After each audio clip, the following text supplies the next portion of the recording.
Sebelum kita mulai kasih pada hari ini, mari kita melakukan persembahan harian dan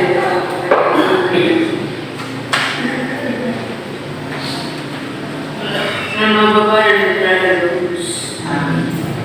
Allah Bapa kami, kepada kesempatan hari ini, wujud atas semua doa, pikiran, perkataan, tindakan, maupun suka duka hari ini dalam kesatuan dengan orang Yesus yang senantiasa mempersatukan dirinya dalam bidang ibadah keselamatan dunia.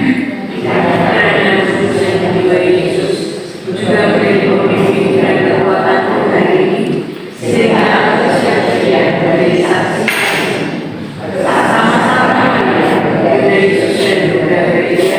Secara khusus aku berdoa bagi tujuh doa suci dan para rasul gereja Indonesia untuk bulan Januari. Wujud gereja Indonesia. Semoga pengalaman berdoa menggunakan sabda Tuhan menjadi sumber kehidupan dan harapan bagi pribadi dan serta membantu kita untuk membangun gereja yang lebih bersaudara dan bersama. Kami mohon wujud gereja Indonesia.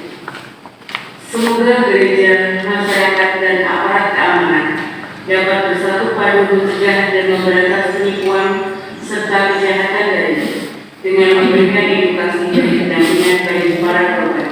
Kami mohon wujud khusus. Semoga para murid Kristus mempercayakan diri kepada Allah yang senantiasa melindungi di tengah dunia ciptaan. Kami mohon doa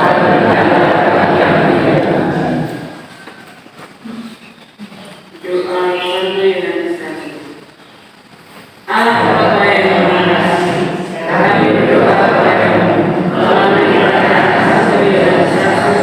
murid kasih Yesus, mengenai dan kekuatan Injil yang setia, sampai bebas, merupakan tunjukkan kasih sayang dan kesetiaan kepada Yesus, bahkan yang sesat, mau berdiri bersama undangannya. Allah Bapa kami bersyukur atas penyertaan dan kesetiaan iman umat para teolog ini. Jadikanlah kami berdiam dalam kesatuan kasih yang akrab dan intim denganmu, sesuai dengan satu yang besar. Gerakan hati dan pikiran kami untuk meneladani hidup rasul, terlebih atas pikiran mewartakan diri. Dan berilah dalam seluruh pelayanan kami agar tetap terikat erat kisah Yesus, melayani dengan semangat dan setia sampai akhir. Semoga kami selamanya dipersatukan dengan Yesus sebagai objek yang setia dan dengan Bunda Maria sebagai putra yang berbakti baik di bumi ini maupun selamanya di surga. Satu yang satu beragama.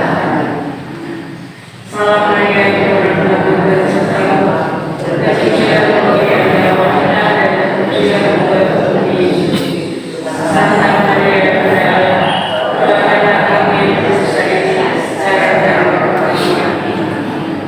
dan Bapa dan Putra dan Roh Kudus. Mari kita siapkan hadiran biar kita untuk mengikuti ekaristi pada pagi hari ini. Kita siapkan lagu dari buku puji syukur, lagu pembukaan nomor 642, komuni nomor 434. Lagu pembukaan nomor 642, komuni nomor 434, 434. Penutup nomor 658, 658. Maria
Kudus. Tuhan bersama.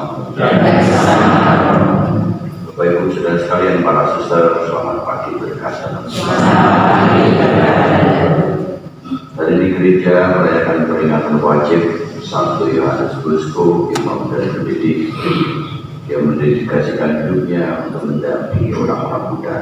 Untuk gereja kita juga selalu terbuka untuk mendampingi orang-orang muda. Kita siapkan hati kita supaya kita layak merayakan karya kasihnya pada pagi hari ini. Tuhan Yesus Kristus, Engkau diutus untuk menyembuhkan orang yang lemah dalam hatinya. Tuhan, kasihanilah kami. Kau datang memanggil orang yang berdosa. Kristus, kasihanilah kami. Kau duduk di sebelah kanan Bapa sebagai pengantara kami. Tuhan, kasihanilah kami.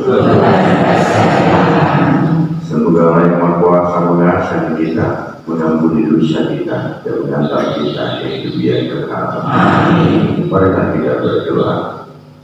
Kalau Bapak mengasihi, Kau mengobatkan hati Yohanes Bosco imam untuk menjadi Bapa yang guru bagi kaum muda. Semoga dengan semangat yang sama, ketika bergerak untuk memperhatikan kaum muda, mencari jiwa-jiwa dan mengambil hanya kepada-Mu. Dengan pengantaran Tuhan kami Yesus Kristus Putra-Mu yang hidup dan berkuasa bersama kita dalam bersama Roh Kudus Allah sepanjang segala masa. Amin.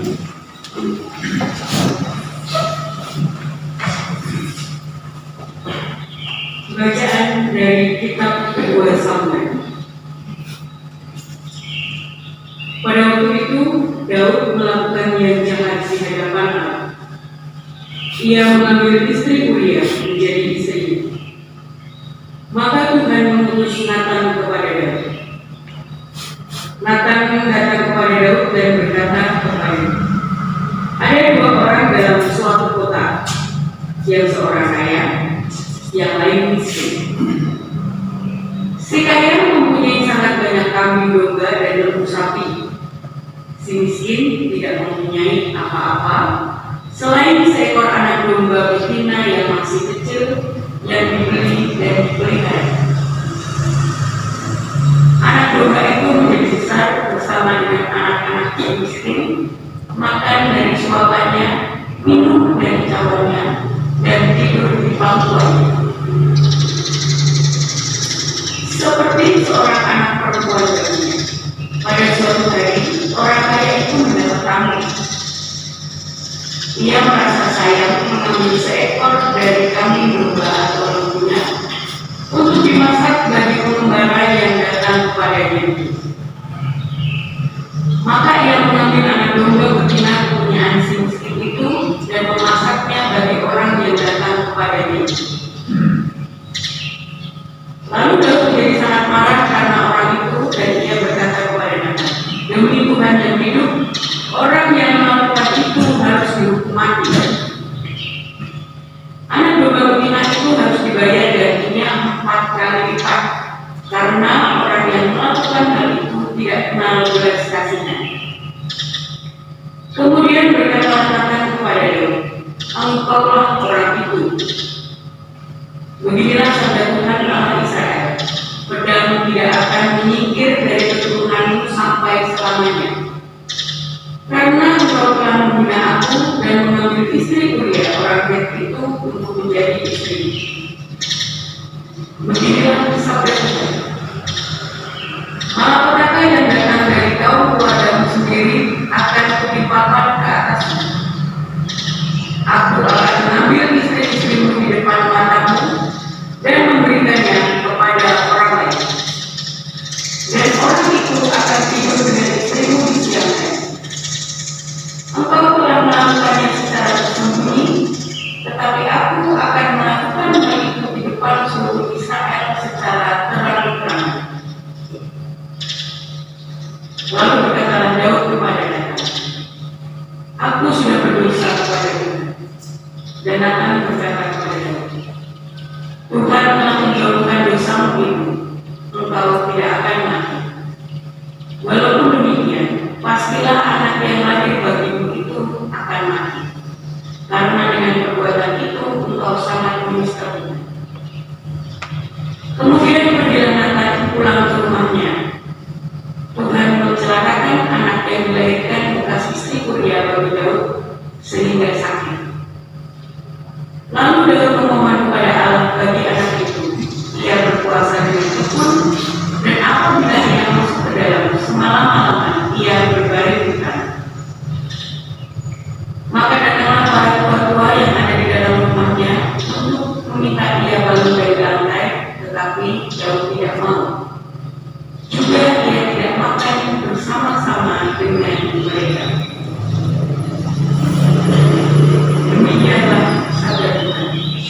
Mazmur 8 dengan ciptakanlah hatiku di dalam diriku ya Allah. Ciptakanlah hatiku di dalam diriku